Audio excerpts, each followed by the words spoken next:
Hello there, everybody, and welcome to part 98 of Xenoblade Chronicles Definitive Edition. This is it, everybody. This is it. The moment you've all been waiting for. Today is the day that we're going to tackle the 5 most powerful enemies in the world. The Superbosses of Xenoblade Chronicles.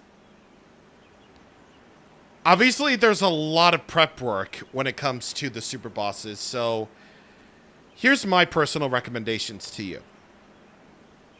Obviously, you need to beat Mechanis Core in order to get all of them to appear. This is definitely a must, but your levels need to be at level 99. Because, well, how else are you going to beat the Superbosses at level 70? I bet you'll find a way, huh? Freaking experts. The other really important thing is gems, because gems are going to be your absolute must and your absolute best. To start with, here is the personal setup that I'm going with. So mainly my party is going to consist of, well, Shulk, Reinen, Dumban, and Fiora in some way. You can technically do this with any combination of anybody, but for my personal setup that I'm going with here today, I'm going with Shulk, Reinen, Dumban. Possibly I might switch out to Fiora because she's also very good at tackling Superbosses. But, you know, just so you're aware that there are videos out there on YouTube where you can actually see, you know, all those people tackling Superbosses in their own crazy, unique ways, like under-level challenges, solo runs, damage over time, etc. Now, here's a very important thing that you need to remember when it comes to gems. Be sure to craft level 6 gems.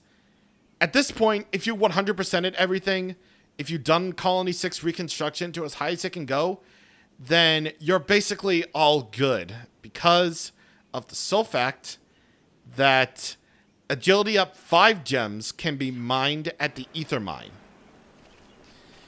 But only if you get up to level 5 in nature.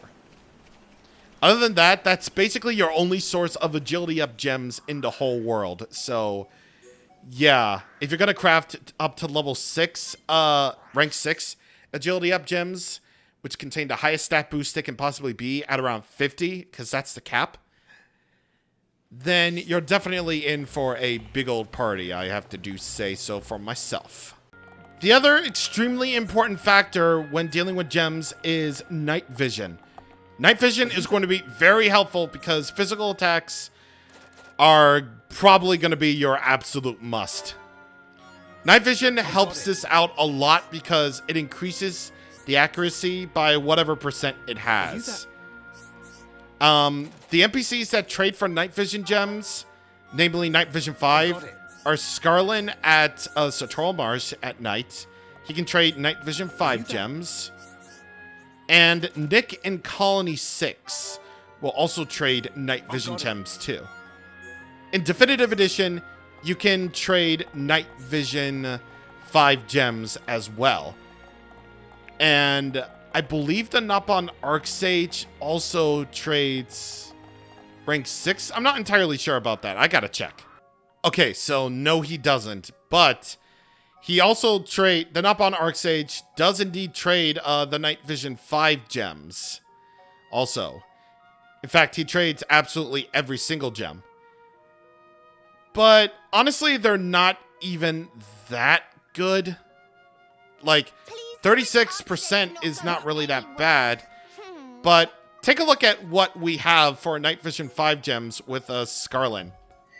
If we go to most recent, oh, it doesn't do that either. It's not that much better either. Well, it only goes up to 50% anyway, so I guess it doesn't really matter in the slightest at all. But I'm actually going to see how Nick fares a little bit better. It might have been more worth it since we had to work really hard to get Nick to Colony, to get Nick into Colony 6, basically. So this is where Nick is in Colony 6. He appears here at night, and he trades night vision gems as well. So, it might be worth getting the extra NPC in case you forgot where Scarlin was. And it actually fares a little bit better. He trades night vision gems of level of 40% quality, so that's not all that bad either. I believe these qualities are actually random either way, regardless of their rank and everything, so yeah. Just absolutely make sure to get all the night vision gems that you can, because you never know which character you're going to be doing your little setup with. Just be aware that night vision only goes up to 50%. So absolutely make sure that your agility is high enough, and absolutely make sure that your night vision is high enough. And also, Topple Plus might not be a bad idea either, because if you're going to be topple locking these super bosses, which they are susceptible to, Topple Plus might not be a bad idea either. I would also highly, highly recommend Spike Defense Gems and Debuff Resist Gems and Divine Protect Gems as well. I've crafted a lot of gems in my time, and the high-level bunnives of Tephra Cave will sometimes drop the Divine Protect crystals. Actually, I might have one in my good old pocket right here. Yes, right here. Rare Bunnive crystals. Sometimes they'll drop Divine Protect, so be sure to do that. Just absolutely make sure that you clump them in with a whole bunch of other gem attributes, because if you get up to 100% in that sort of category, then you're going to be basically saying goodbye to Divine Protect, because if it gets up to 100%, the gem is crafted.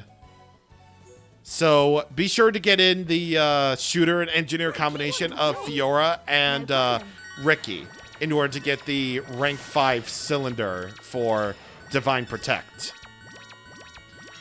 Because you don't want to be going for that instant death roll.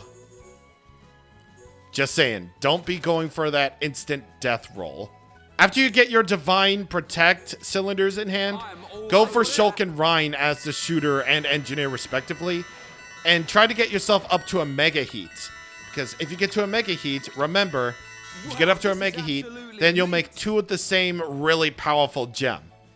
As you can see, Divine Protect will grant 100% resistance to instant death, and honestly, I feel like that's the much better outcome to Debuff Resist. Even though Debuff Resist is pretty good, I would honestly tackle with the instant death stuff anyway. And finally, skills. Obviously, you can do this without the 4th and 5th skill branches. This is just personally what I have. And, yeah. Just be sure to absolutely have your skills all ready to go. And speaking of affinity coins and also skills, it might not be a bad idea for you to go into New Game Plus. Because here's the thing. You can actually re-earn affinity coins whenever you get the ability to earn them. And when you do re-earn affinity coins, that's way more affinity coins for you to link skills with, thus leading to a much better chance of winning against the super bosses. Besides, you have the True Monado in New Game Plus. So it's definitely not a very bad idea at all if you decide to go for True Monado. Oh yeah, and be sure to link the skills that give buffs towards higher level enemies. And chain attack damage might not be a bad idea either. And chain links also a very good idea. Oh, and only set up for your current party, because you'll need all the affinity coins that you can get. All right, so now it's time for the fighting. And before we go on, I just wanted to say something real quick. Obviously, whether I win or lose doesn't really matter, just so long as I show off the super bosses and all of their cool stuff. If I do beat them, then cool. If I don't, then so be it. But that's why I have help for.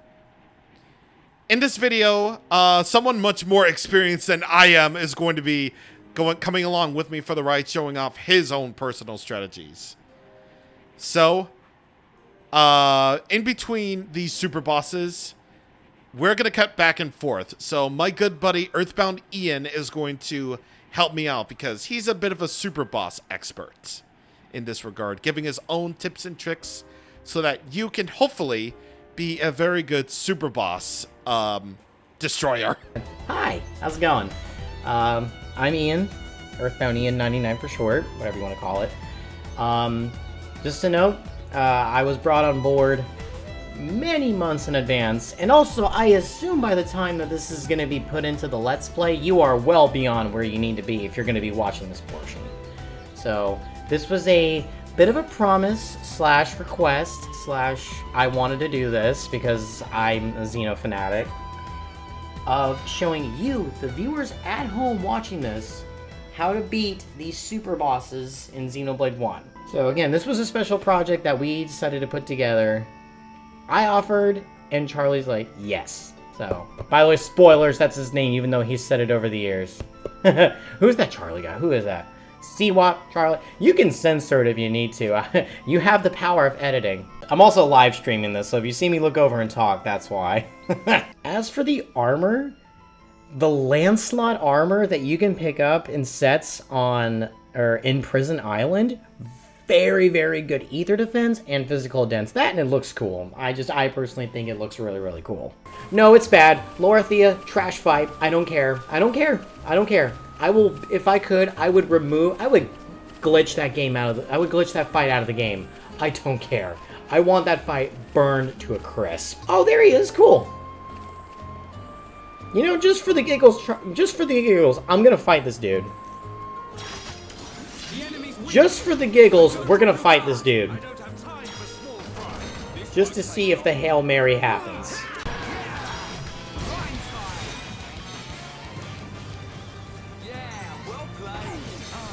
Yeah, this enemy that I just beat is called the Field Aldrich. I randomly found this monster just chilling back here while I was trying to beat Lorithia. And I'm like, oh, unique monster. He dropped a gold chest. Let's see what's in it. And lo and behold, look what he dropped. Not what I wanted. But, I mean, hey, I need that art anyways. Give me a minute. So, he can drop that art book, but he can also drop Final Cross. You have an 8% chance of that happening, by the way. So, hey, I'll take it live here on the internet. Why not? Fiora's skill trees, Innocence is pretty good, but Rashness, just, dude, I can't believe, I looked at it and I'm like, oh my god, why was I not using that one in the first place? Because you look at the Innocent skill tree, you look at it and it's all diamonds and you're like, oh, so it must be good. And it's like, yeah, I mean, cool. But then you realize some of the conditions, like storage 8, you know, it just, I don't know. Rashness is good, Innocence is good, but I think Rashness is just a wee smidge bit better for this scenario.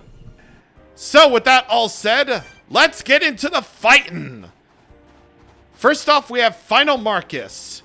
This is the super boss that appears before and after Mechanis Core. And this is basically the very enemy that I've been stealing all of the experience from.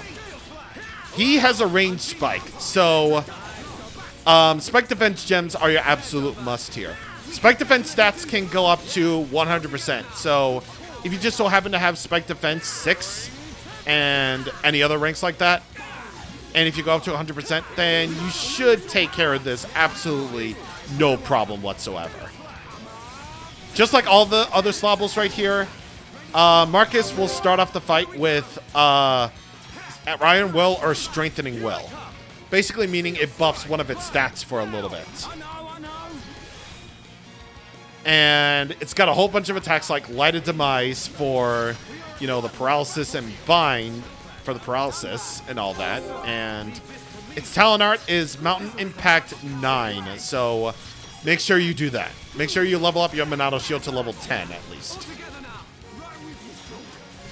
Now, even in the year 2022, there's still a lot of debate as to whether or not Final Marcus is considered a true super boss. It can't be It can be dazed, unlike all the other super bosses. So that's a thing. But I would argue that it's level 100, and your level cap is 99. So, yeah, I would say that he's the super boss. Oh my god. We're totally kicking his ass. I'm definitely not going to be as lucky as I am. Definitely not for some of the other super bosses. But it should be enough just so long as you are perfectly okay with having to deal with this. Just remember that each super boss has the ability to drop a Veritas glyph. Meaning that it's the only item to be traded a love source for. Along with those skills that Shulk and Ricky have to make traded items much more valuable.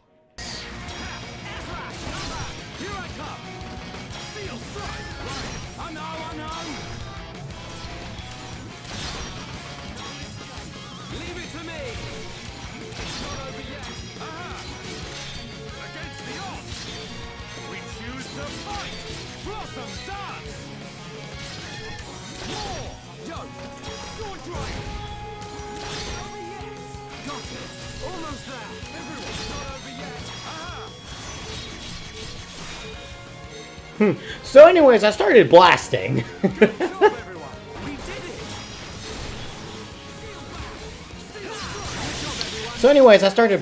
Yeah, that guy's really not a pushover. He's a pushover. You get what I mean. He is a pushover. You get him down once, inflict daze once or twice, fight's over. Zero chance.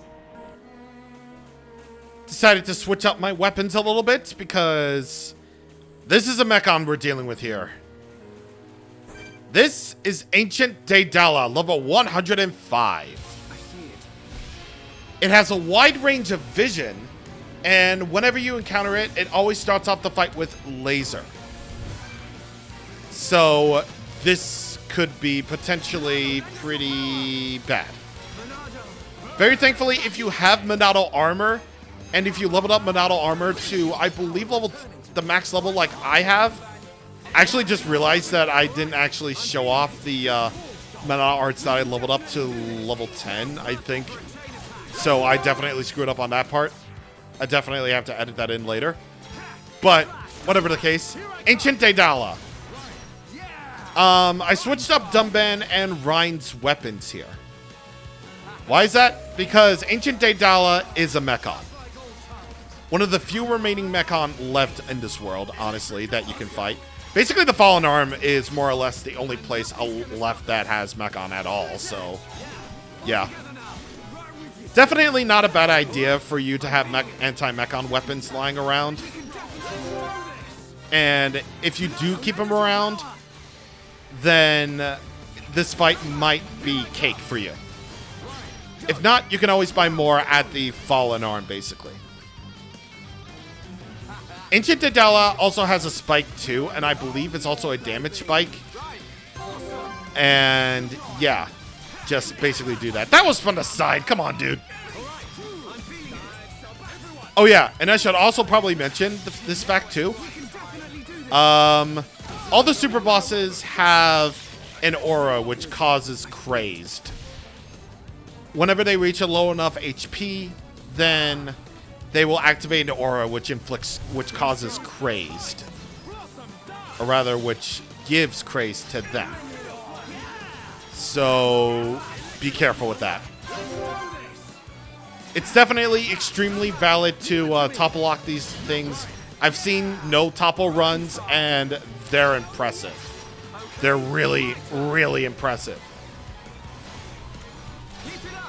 And if you can do that, then cool. It's just not for me because I'm not that experienced enough. Oh yeah, and all the super bosses from this point forward, they now are packing level 10 Talon arts. So be careful. And be sure to have your party gauge gains all the way at max when they stop with the topple. Oh, baby! Born in War of Supers! Against the bosses!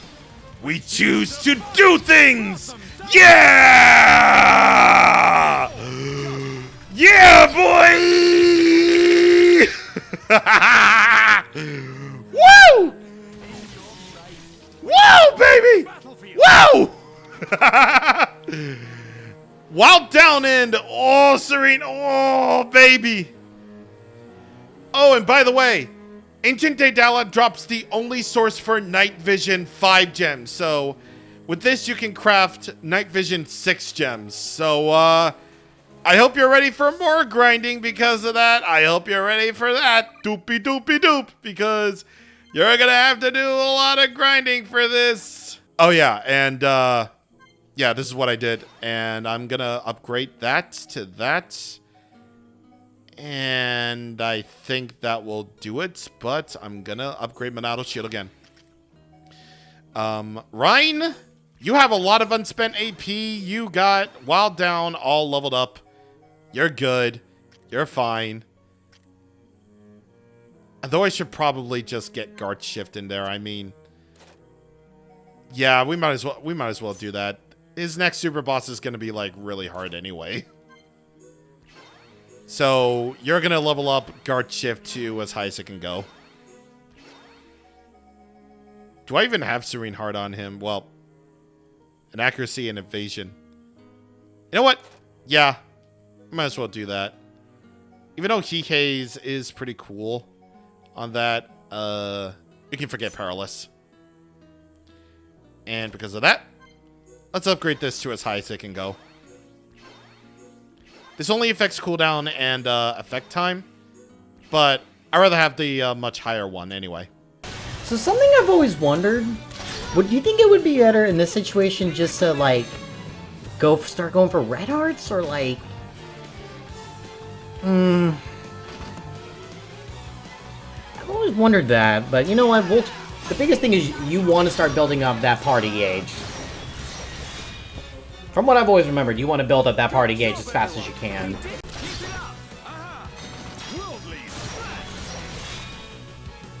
That's so dumb that, like, it's still RNG based if you get another chain link going. Aw, cute, you're gonna use an art. Or you're gonna use a talent art, that's cute. That's cute. Aw, look at that. Yeah, not happening there, Chief. Not happening. 3 down. 3. Ladies and gentlemen. And let me guess. Heatsink? Yeah. Oh!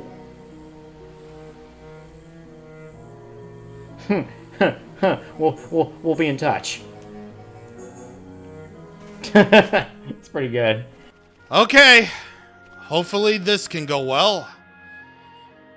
Because we're about to encounter one of my least favorite enemies in all of video games. This super boss is Despotic Arsene, level 108. It's on Bunia Hill, or rather, it's on the, what area is this, by the way? Yeah, near near Glowing Obelisk. On this place. I'm thinking of some other area. I really am. I hate this thing. I really hate this thing. Because I feel like no matter what I do, I always end up getting murdered by this thing. I feel like I always get murdered by Despotic Arsene, and I don't know why. I really don't know why. The only reason why I've had a pretty decent practice run with him is because of the sole fact that I actually managed to get really lucky with the chain attack, and because he can actually be broken outside of a chain attack. You can topple lock him if you wish, but his topple duration, even with topple plus gems on, is still pretty nuts. Really, the only way I can see this going good is through Dumben's Demon Slayer, because of the sole fact that Demon Slayer actually does work on Despotic Arsene. Because with this, you can actually force topple onto Despotic Arsene. So that would be my personal strategy. Other than that, I really hate Despotic Arsene. Because I feel like no matter what I do in terms of agility, he's always just going to end up like getting past all of my attacks. I'm only getting like really lucky here. I feel like I'm only getting really lucky here because I thought of, you know, the whole Demon Slayer aspect and also the whole fact of Serene Heart being a thing. Who would have thunk that it would actually be my savior? I just realized that I didn't do Gale Slash beforehand, so I'm definitely not going to be right there. But I may actually end up toppling him. Except I don't have Final Cross on him. Oops. I guess Airfang. Oh, yeah, by the way, yeah, you can get blocked. Yeah, cool. That's pretty cool, man. Oh, I'm getting a massive chain link. Okay. Okay. Character development. Are we actually doing this? Are we actually? Yeah, well played. But yeah, Despotic Arsene. Really fast, unique monster. Really just...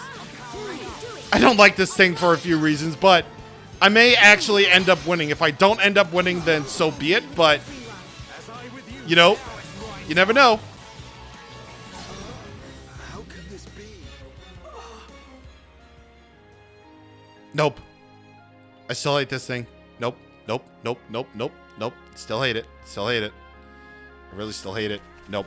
No.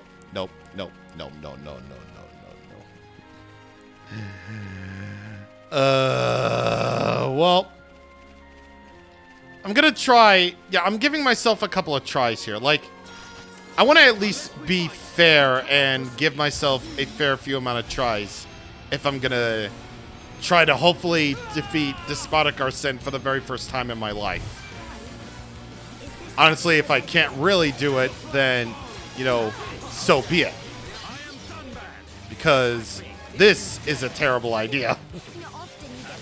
Once again, I would probably highly recommend that you go into some of the tougher super bosses with a full party gauge. Definitely. And if not, then the other bunnies will actually be a good source of party gauge gain. Because of the sole fact that, you know, Demon Slayer is a thing and all the other stuff is a good thing. You know, it's just good stuff all around. Because all the bunny is joining you in the fight, you can very easily do Heat Haze and then going into Soaring Tempest with this. So you can just get another party gauge immediately, like right off the bat. Or very... Are we insane? Guys, is this such a good idea? I'm turning up the heat. Don't get carried away, Ryan. You know, that feeling that you get when a bunny is stronger than a god. I can't believe my ears or eyes either. Like, Jesus Christ, I really hate that thing. I really do. Why is it that I hate you? Is it because of your dashing good looks and your bunny? The fact that you have the same name, the same freaking name as someone else? I'm gonna give myself one more try with this. If I can't do it, then this is over. Like, Christ, man. I really don't like this thing. I really don't. Literally one of my least favorite enemies in, like, all of video games right here.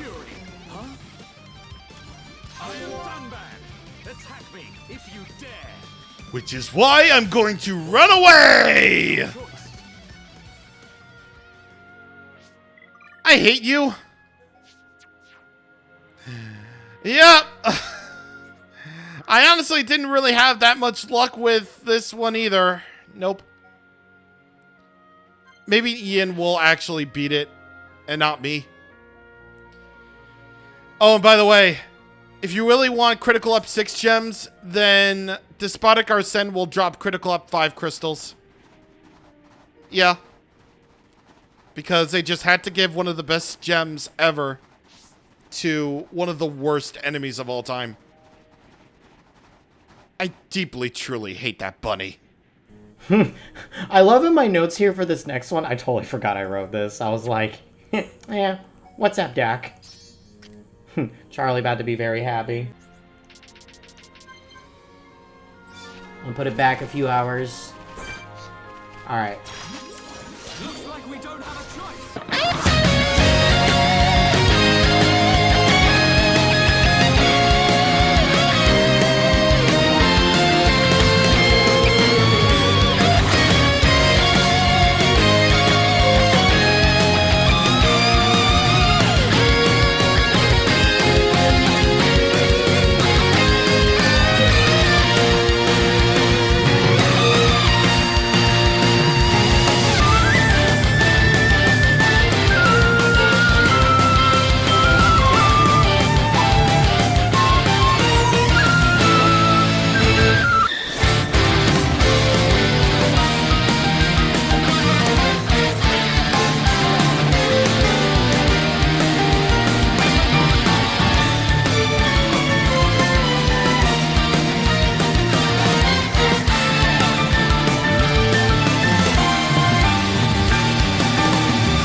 I'd like to thank the Academy. I'm sorry if I'm not saying too much during this. These fights, you need to stay on top of your toes. Woo! I can't believe I just pulled that off. Oh my god. Woo! Oh my god. Alright. If you use like Soaring Tempest or Final Cross, there's a chance it's gonna hit the other buttons. And it's gonna just fill up the party gauge immediately. That's why I love that. So try to keep that to your advantage. AoE attacks, Monado speed, Monado shield. Oh god. Alright. Now I'm gonna take some sips of water, some sips of Baja. My bladder is gonna be screaming after this. Okay, I adjusted my skills accordingly, so we're gonna bring in Shulk, Ryan, and Fiora. And I slightly adjusted Fiora's arts a little bit with leveling up her guard shift to as high as it can go. And putting back on Final Cross, actually. Because we got a big boy. Blizzard Balgazos, level 114. Found at the Great Glacier at Valak Mountain. Basically, just skip travel to the Bionis Wrist. Honestly, this one isn't really that bad to hit because of the sole fact that out of all the super bosses, Blizzard Balgazos' agility is actually really, really low. So you can basically just, go at it with agility up gems and also night vision if you really want to. Also, I feel like this is probably an only me issue, but I feel like I don't really trust Monado's speed as much as I used to. Because I swear, it can possibly work sometimes, but not all the time. If that makes any sense to anybody. So because of this sole thing that Blizzard Balgazos' agility is actually really low, this could technically be one of the easier ones, at least to hit. But there's actually a caveat in this situation. I know I can. Oh god, I just remembered. Spike defense. I really should have just gone spike defense on Fiora. Oh, Jesus Christ. Oh god. Oh yeah, I forgot it has like a nasty tapple spike. Tapple spike. Wow, Jesus Christ. Okay, I'm gonna get rid of that using Monolith Purge right away. You know, that is if it doesn't resist, you know, that. Okay, so caveat to this situation. There's blizzard weather on Valak Mountain, and this monster's name is Blizzard Belgazos. Its attacks get a little bit deadlier with blizzard weather. Meaning it probably has some additional effects that I'm very, very scared of. I know what it does have, though. Rex Gore, which is a very powerful physical attack. Rex Poison, which causes poison on the whole party. And Frozen Graveyard 10, which is the Talon art. And I believe Belgazos also has an attack that causes instant death in blizzards. So that's incredibly unfortunate. It's also very unfortunate for me that I totally forgot about the spike defense gems on Fiora. I spent all this time setting up the whole skills on the Fiora that I just totally forgot about the big old freaking spike thingy. Where I really should have just gotten Divine Protect off of Fiora. I really should have. I'm so stupid. Why did I get rid of that? I feel We can definitely run. Make a run for it. ready when you are. We're not finished. Leave it to me. Oh, okay. Okay, so I just remembered this fun little tidbit. Use Monolith Purge to get rid of crazed auras. Because, we're in the Crazed Aura era right now. And, even though Belgazos won't be able to do, like, any arts for a little bit, he's just stuck in auto-attack mode, I believe. Yeah.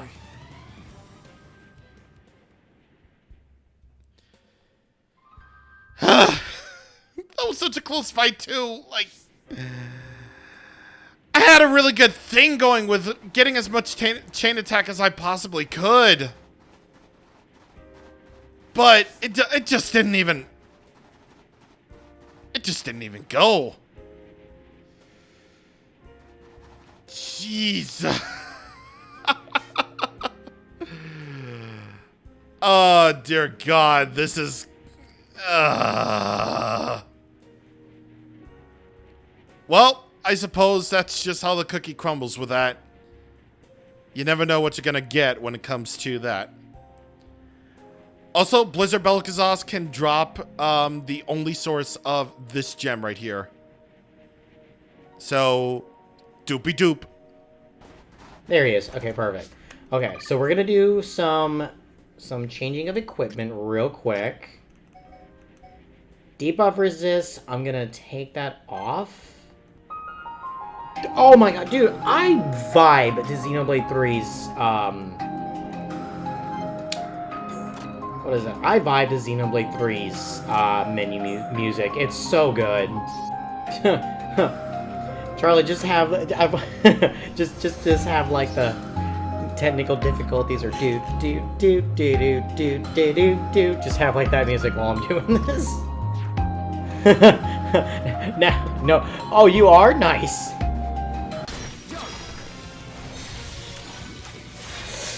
Input delay! Oh, I'm screwed. I'm not playing. You better start mastering Paper Mario, he says. Nah, I'm good, fam. Alright, let's get him knocked down.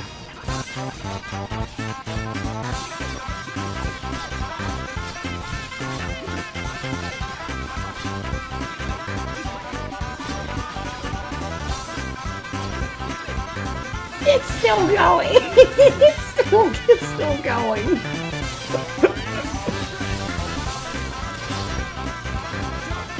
Bro, it's still going. Are you kidding me? Yeah, I got moves for days, dude.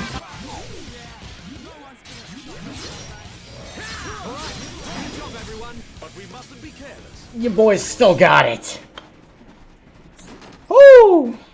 So anyways, I started blasting. CWAP, I'm gonna leave you, or John, I'm gonna leave you to have all the commentary notes. Woo! Ooh, that got my heart a pounding. I'm not gonna lie. I may have botched it. I accidentally hit sword drive instead of wild down, but you know what? It worked. Woo!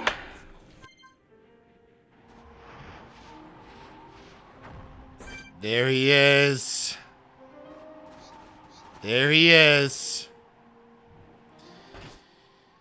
Avalanche Odyssey level 120.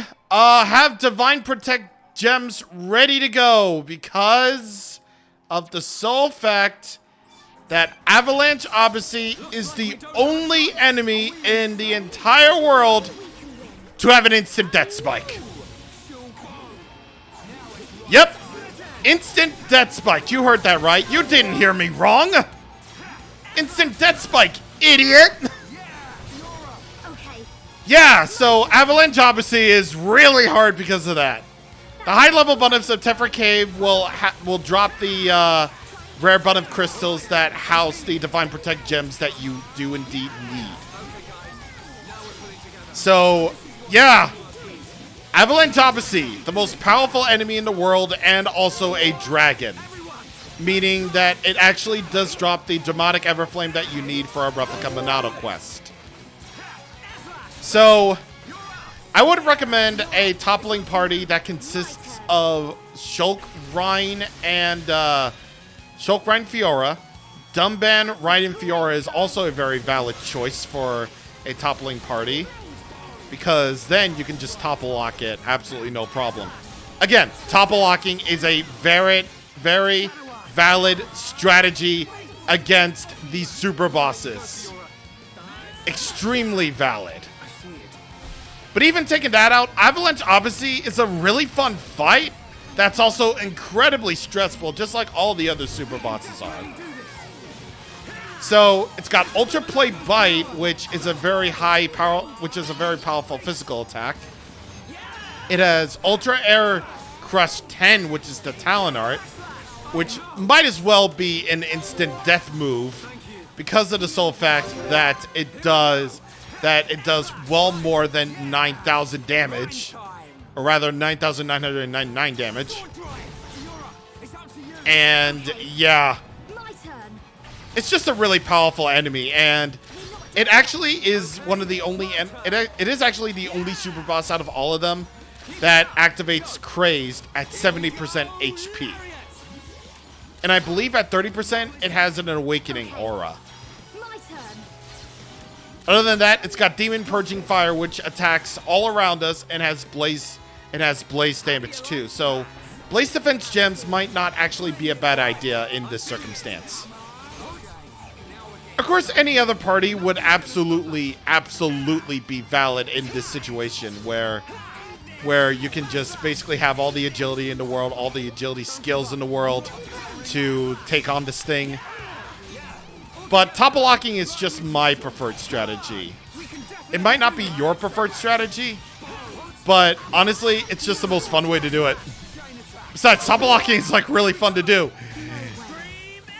And also, you can frickin' save everyone just by activating a chain attack if one of your party members actually gets to be devastated by an attack just like that.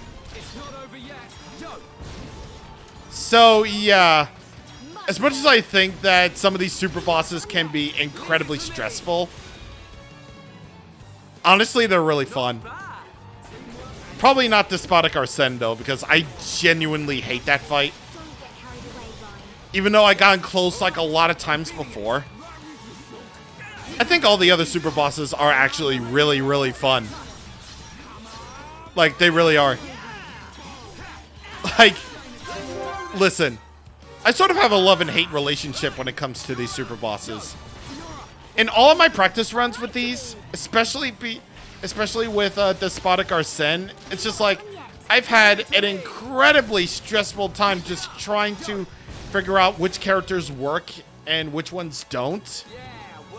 Try topple locking them. Like, I never even tried the damage over time thing before.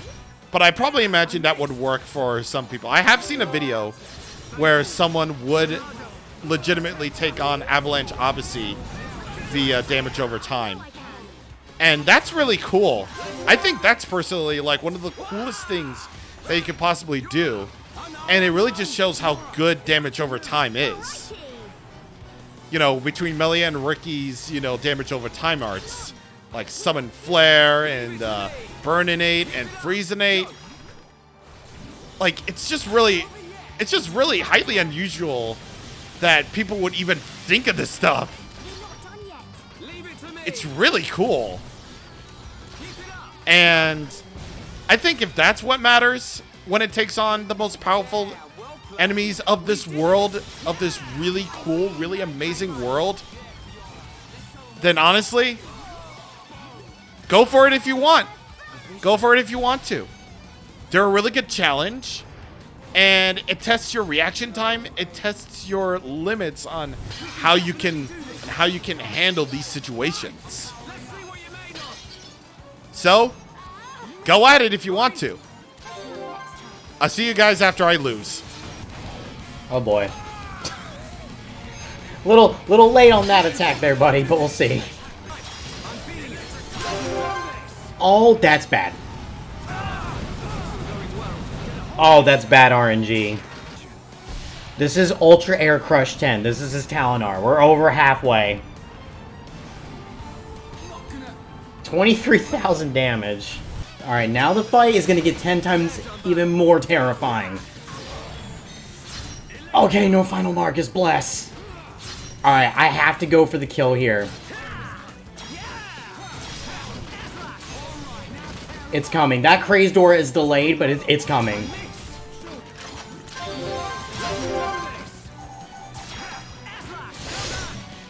Oh, that's bad. Oh, that's very bad. Yeah, I tried to go for Craze Skip. This is not gonna go well. Yeah, I think I just lost. The thing is with this Crazed Aura, his auto attacks just go so fast. Oh, that's what I hate about this game, dude. It doesn't... Oh, I hate that.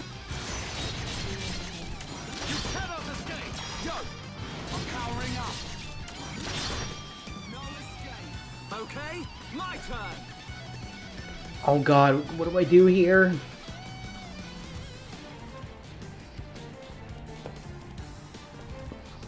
Alright, calm down, let me think.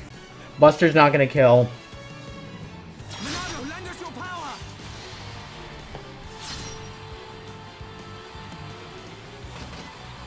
Alright, this Charlie. Alright, this is on you.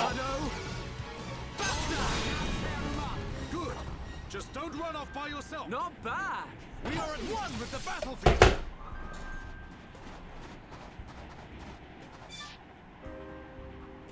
And that is how you beat a super boss.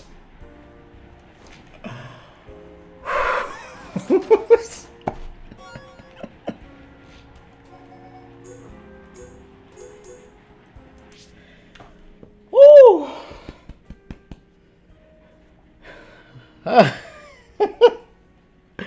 All right. I want to thank CWAP for taking me on my offer.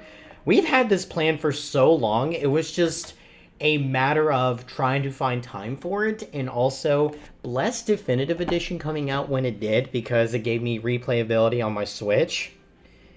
And just, it made me fall in love with, like, the Xeno series one more time. It was just, it just, let's just say this game came out when it did. When it did, it came out at a perfect time. So, yeah, I want to say thank you again to CWAT for agreeing me to do this sort of special project. This was super fun. It was also, hopefully it was nice for everybody to watch as well. I assume he's going to have links and all that stuff where you can find me. I try to stream when I can, but obviously because I'm working like 50 plus hours a week, sometimes not always the greatest. I also want to thank the Xeno community for all various people. Xeno Mira, Chugga, I wanted to thank him. My buddy Paul, pretty much anybody that has taught me anything about this game, I want to say thank you, because without them, I would not have been able to achieve where I am today with fighting these guys. If you people watching have any comments, questions, concerns, or whatnot, you can feel free to reach out to me on Twitter. I'll be more than happy to answer any questions. I think with that, I'm going to throw it back over to CWAP, and that's going to do it for me on his channel. So I'm going to go ahead and stop my recording portion here. Stay beautiful. Oh, right, my hot takes. And you better cut this part in towards the end or wherever you seem fitting. I'm going to throw some hot takes. Y'all ready for this? Okay. Xenoblade 2 is the better game. Pyra is best girl. Baja Blast is the best soda ever made. Pyra is still best girl. I don't think Future Connected was worth it. There, I said it. I said it, internet. Hate comments, commence. And also see since we're going to MagFest next year, we're totally gonna destroy that Pokemon card booth. That's a spicy meatball, dude. I just want to see the comments. But anyway, yeah. So CWAP, I can't wait to see you at MagFest. But anyways, just for the record, that was good, lighthearted humor. Except the pirate comment. I will stand on this hill. I will stand on this hill saying Pyra's best girl. I mean, couldn't you tell by, you know that? But anyway, that's going to do it for this recording, and also for me, probably tonight on Twitch. I wanted to do just a short, quick stream. I'm also very tired. So with that, I'm going to go and stop the recording here. CWAP, back to you. I'm feeling it. I can't go on. GG. GG.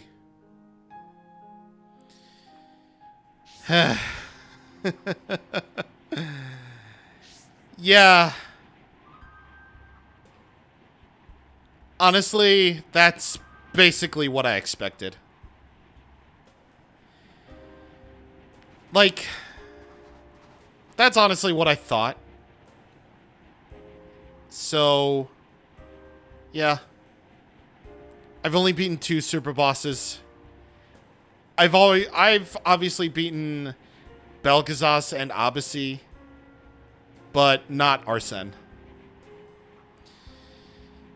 Yeah, but in video form, I've never beaten Arsene, Belgazas, or Abasi before.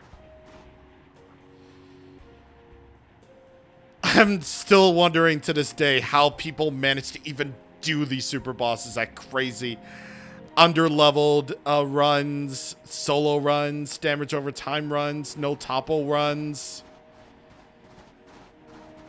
It's crazy. It's absolutely crazy. But still, super bosses, they're a fun time, even if one of them isn't so great. So I want to give a huge shout out to Earthbound Ian for joining me, for basically showing everybody how it's done and proving himself better than I could ever be, hopefully. And yeah. But in this very moment where we've tackled some of the greatest challenges, there's still one thing that we have left to do.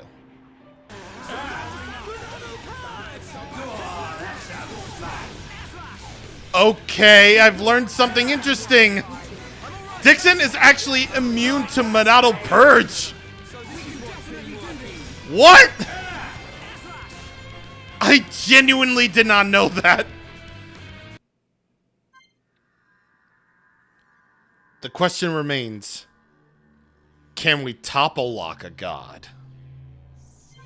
I shall wipe you from this world and bring forth this. Can we topple lock this maniac to save the world?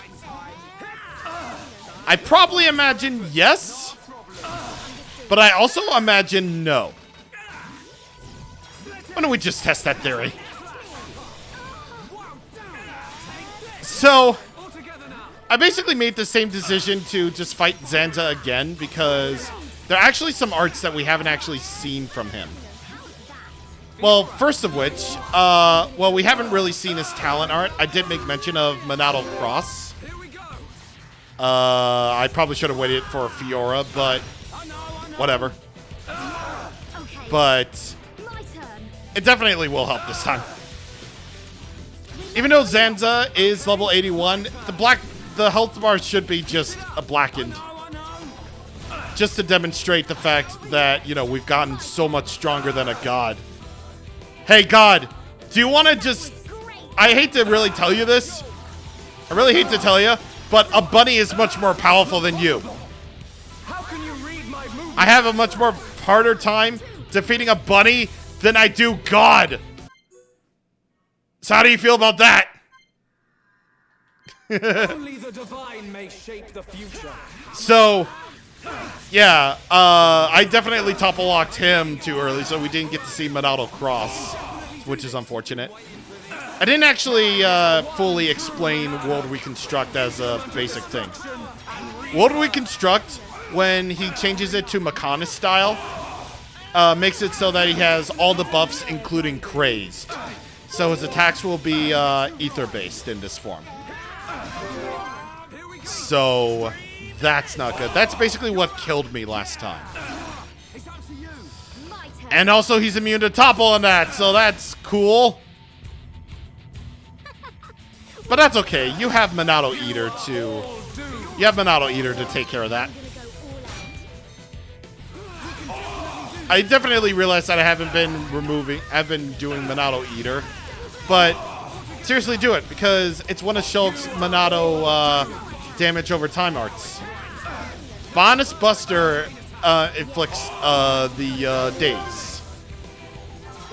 And whenever he uses the Bionis Monado to use World Reconstruct, he summons Zanza Guardians just like he did in the first phase. For more. Keep me not done yet. Okay. And, yeah.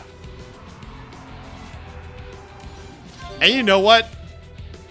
I really gotta say, I really just have to say, I absolutely adore the final phase where it's like the you win phase. Where you just get the Monado 3, the true Monado. All your gems will be actually off of you. So let's actually cheese this as much as possible. Not only do you have that perfect attack stability, but with attack plus gems, you can make that stability much more deadly.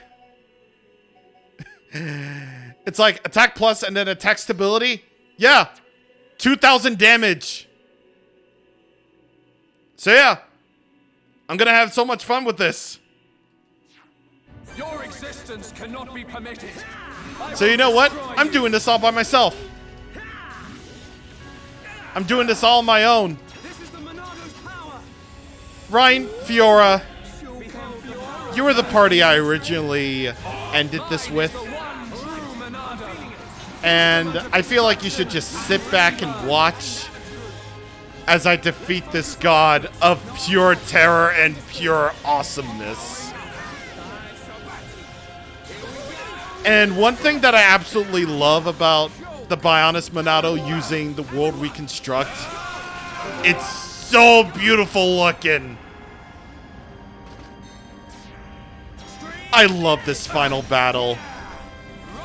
This final battle is one of my absolute favorites because it's the you win. It signifies that you win. I know. You win? I am a god. All that is and shall be. And Zanza just gets more and more panicky as the fight goes on. I absolutely love it. Double wind. Your history. Hang on. And you know what? Finished. Backslash boys! Cannot be. And nothing's gonna stop us.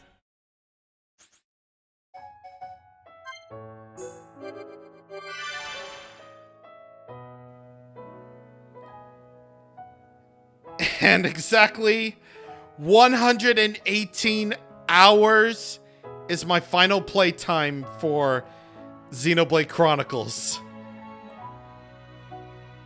118 hours. Not bad for a $60 game, am I right, fellas?